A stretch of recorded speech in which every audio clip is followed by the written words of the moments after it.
नमस्कार दोस्तों, आप सुन रहे हैं द लेजेंड माइक और मैं हूं आपके साथ अनंत राजक त्रिगुणायत। आज का एपिसोड बेहद खास है क्योंकि हमारे साथ एक ऐसे व्यक्तित्व हैं जिन्होंने अपने जीवन से साबित कर दिया है कि समर्पण और सेवा की भावना से कोई भी ऊंचाई हासिल की जा सकती है। आज के हमारे माननीय अतिथि डॉक्टर मनोज कुमार शर्मा, जो कि समाज में उनकी पहचान एक वरिष्ठ नेता के रूप में स्थापित है। उनकी सोच, उनके अनुभव और समाज के प्रति उनकी सेवा हम सबके लिए प्रेरक स्रोत है और शिक्षा, राजनीतिक और सामाजिक का तीनों क्षेत्र में उनका योगदान वाकई उल्लेखनीय है। आज हम उनसे जानेंगे कि उन्होंने अपनी कठिनाइयों को अपने अवसरों में कैसे बदला। तो चलिए बिना किसी देरी के स्वागत करते हैं। आपने हमें अपना कीमती समय दिया, इसके लिए धन्यवाद। सर, सबसे पहले आपके बचपन के शुरुआती जीवन के बारे में हम जानना चाहेंगे।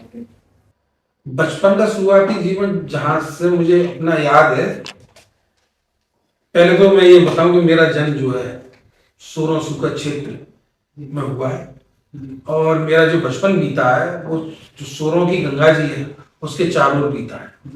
उसके बाद मेरी प्रारंभिक शिक्षा सोरों में शुरुआत हुई थी। उसके बाद मैं पढ़ने के लिए काशी में आ गया। आपका शिक्षा का सफर कैसा रहा? शिक्षा का सफर बहुत शानदार रहा है। मैं बहुत अच्छा स्टूडेंट रहा हूँ। मेरी जो शिक्षा हुई है इस कासन शहर का जो टॉप स्कूल गिनती में गिना जाता था, Sumant Kumar Maheshwari inter college, SK inter college, उससे मैंने शिक्षा ग्रहण की है और उसके बाद ग्रेजुएशन के लिए मैं शहर से बाहर चला गया। आपके जीवन की कोई ऐसी बात जो आप अपने दर्शकों को बताना चाहेंगे? देखिए, मेरे जीवन में जो भी मेरा जीवन है वो सार्वजनिक जीवन है। मेरे जीवन की जितनी भी घटनाएं हैं सार्वजनिक तौर पर सभी लोगों के सामने, ऐसी कोई विशेष घटना नहीं जिसका मैं यहाँ जिक्र करूँ। सर, आप एक स्कूल के मैनेजर हैं। शिक्षा के क्षेत्र में और राजनीतिक क्षेत्र में रहने से ऐसी कौन सी घटनाएं जो होती हैं दोनों क्षेत्र में रहने से?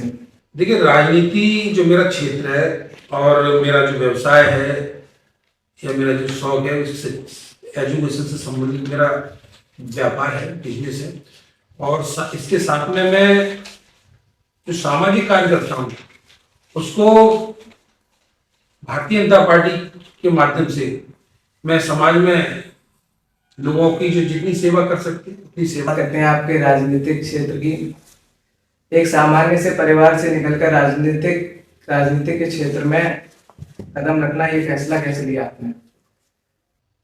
देखिए, मेरा जो परिवार रहा है वो एक नो डाउट, मेरे परिवार में मेरी कोई पॉलिटिकल बैकग्राउंड नहीं है। चूंकि मेरी जो प्रारंभिक शिक्षा हुई थी काशी में, सरस्वती शिशु मंदिर का मैं विद्यार्थी रहा हूँ, तो जाहिर है मेरा जो झुकाव रहा है वो आरएसएस के प्रति रहा था। आरएसएस में मैं एक स्वयंसेवक की भांति कार्य करता रहा हूँ और सन 2007 से मैं भारतीय जनता पार्टी में काम कर रहा हूँ। जो मेरा जो शुरुआत हुई थी भारतीय जनता पार्टी में, तो मैंने युवा मोर्चा में जनपद जो बना था कासन, उसमें जिले के महामंत्री तौर पर काम किया। मेरे अध्यक्ष रामनिवास राजपूत रहे। तो वहां से 2007 से मेरा जो सफर है वो राजनीति में लगातार चलता रहा। राजनीति में ईमानदारी बनाए रखना ये पॉसिबल है? देखिए, राजनीति में ईमानदारी बनाए रखना पॉसिबल है, ये प्रश्न कठिन तो नहीं है, लेकिन मेरा ये मानना ये एक निजी विचार भी है। और हम जिस परिवेश में काम करते हैं, जैसे मैं जिस दल में काम करता हूँ भारतीय जनता पार्टी में, तो मैं यहाँ बेबाकी से और खुले मन पर कह रहा हूँ, जो भारतीय जनता पार्टी का जो मूल कैडर है, मूल कैडर मतलब जो भारतीय जनता पार्टी का जो बेसिक कार्यकर्ता है, वो 100% ईमानदार। आप भारतीय जनता पार्टी में इतने वर्षों से कार्यरत हैं, आपको लगता है कि आपको पार्टी ने कुछ दिया है? पार्टी ने मुझे बहुत कुछ दिया है और मेरी जो पार्टी है, मेरी पार्टी मात्र एक ये नहीं सिखाती हमको सत्ता कैसे पानी है। मेरी पार्टी मुझे ये सिखाती है हमको अपने जीवन कैसे जीना है, कैसे राष्ट्र की सेवा करनी है, कैसे समाज की सेवा करनी है, कैसे परिवार को आगे बढ़ाना है। एआई का शिक्षा जगत में क्या प्रभाव पड़ा है? बहुत अच्छा प्रश्न पूछा है। शिक्षा क्षेत्र में एआई का क्या प्रभाव है, देखो इसको समझने की आवश्यकता है। जो शिक्षा क्षेत्र में एआई का जो प्रेजेंस हुई है, उपस्थिति दर्ज हुई है, तो एक तो इससे हमको घबराना नहीं है कि एआई आ गया तो क्या हुआ क्या नहीं हुआ।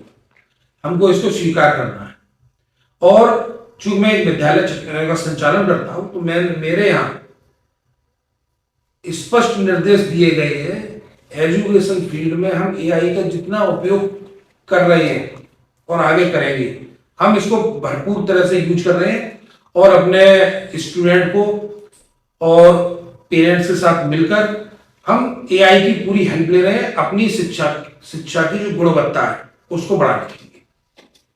आज की शिक्षा व्यवस्था में आप क्या परिवर्तन? देखिए, शिक्षा व्यवस्था में जो परिवर्तन, जो हमारी नई शिक्षा नीति आई है वो अच्छी नीति आई है और अब एआई के प्रयोग से देखते हैं आगे क्या होता है, पॉजिटिव रिजल्ट आएंगे, ये मेरा विश्वास है। आप परिवार परामर्श केंद्र के सदस्य भी रहे हैं, तो आप क्या अनुभव अपना बताना चाहेंगे इसके बारे में? देखिए, मैं परिवार परामर्श केंद्र में 2019 से एज ए काउंसलर वर्किंग किया है मैंने, तो वहां मैंने ये देखा कि समाज में विशेषकर एक दाम्पत्य जीवन, जो पति पत्नी का जीवन होता है, बहुत छोटी छोटी बातों पर ऐसी स्थितियां आ जाती हैं कि परिवार में विघटन की स्थिति आ जाती है और यदि थोड़ा सा दोनों पक्ष, पति पत्नी, गंभीरता दिखाएं, एक दूसरे की गलतियों को माफ करें और जीवन को आगे बढ़ाएं। ऐसी कोई बात जो आप अपने दर्शकों को बताना चाहेंगे जो अभी तक आपने अनुभव किया है? देखिए, मैं आपके माध्यम से दर्शकों से बस इतना ही कहना चाहूंगा, हमको अपने जीवन में धैर्य, गंभीरता, करुणा, प्रेम, कुल मिलाकर हमको इंसानियत का पालन करना चाहिए। अब आप इतने शांत स्वभाव के क्यों हो गए हैं? देखिए, शांत स्वभाव का होना एक समय का परिवर्तन है। जीवन में जैसे बच्चा होता है, नटखट होता है, बड़ा होता है, थोड़ा शैतानी करता है, यंग एज में पहुंचता है तो थोड़ा सा गलतियां भी करता है, अच्छी भी बात है, थोड़ा सा उसमें एनर्जी रहती है। और शांत स्वभाव का होना ये हम सीखते हैं, शांत स्वभाव कैसे रखा जाता है और क्या अच्छा है क्या बुरा है, ये एक समय पर आगे ही पता चलता है। सर, आपके जीवन से कई लोग प्रेरणा लेते हैं, आप अपने अनुभव से क्या बताना चाहेंगे उनको? देखिए, मुझे नहीं पता कौन कौन मुझसे प्रेरणा लेता है या ले रहा है, लेकिन मैं बहुत लोगों से प्रभावित हूं अपने जीवन में। जैसे मेरे जीवन पर सबसे बड़ा प्रभाव है ओशो का और बुद्ध का। ये तो एक स्पिरिचुअल प्रेरणा होगी।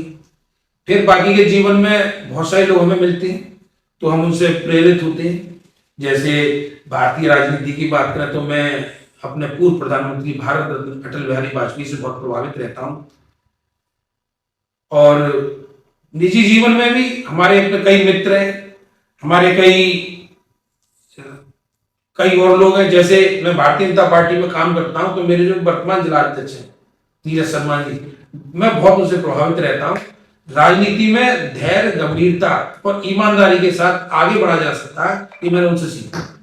ओशो के बारे में आप क्या कहना चाहेंगे?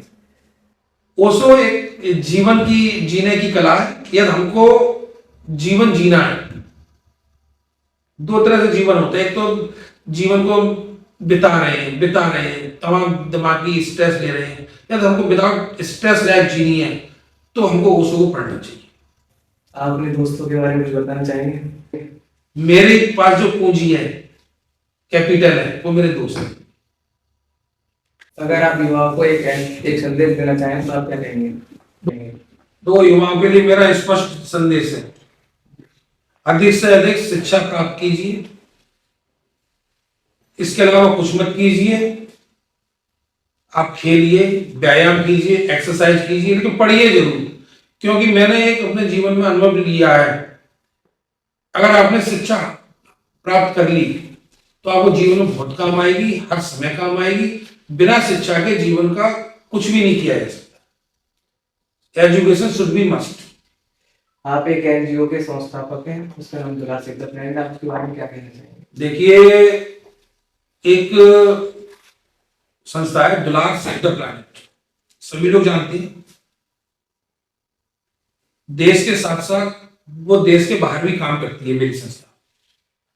जिस प्रकार से हम अपने परिवार का पालन करते हैं, अपने बच्चों का पालन करते हैं, लेकिन हम ये भूल जाते हैं कि हमको पर्यावरण के संरक्षण के विषय में भी सोचना चाहिए। उसको कौन सोचेगा? सरकार। ये सरकार का काम नहीं है पर्यावरण को संभालना, ये हमारा अपना काम है, ये आपका अपना काम है, ये हम सभी का काम है।